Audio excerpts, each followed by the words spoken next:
اطلع وقول لا. انا لا تابع لاي حد، بس اطلع وقول لا.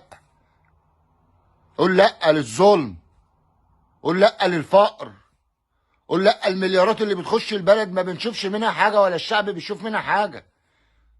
قول لا، تعالى نحاسب الحكومه مع بعض. البلد دي بتاعتنا احنا مش بتاعتهم.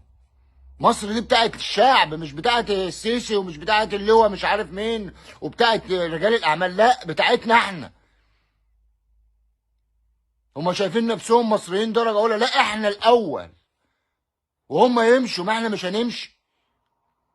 ما تجيش تفتح لي الجنسيه المصريه ب 10000 دولار لليهود، ما تجيش تبني لي مدن مش لكل فئات الشعب المصري. ما تفكروش ان الطرق اللي عاملها ده والكباري ده ليكوا، لا.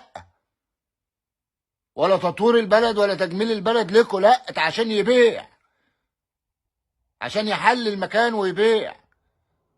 وطالع الاعلام يسوق على يعمل في قناه سويس موازيه. ايه الحركات دي والمسخره دي؟ قناه سويس ايه؟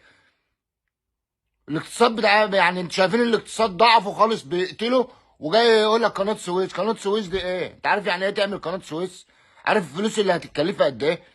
هو ايه عمال يفتح في مشاريع العاصمه الاداريه، مش عارف مش عارف ايه، وعمال يفتح في مشاريع مش ولا فايده البلد في اقتصاديا ولا بتفيدنا حتى ماديا ولا اي حاجه. قناه السويس، وقناه السويس شغاله.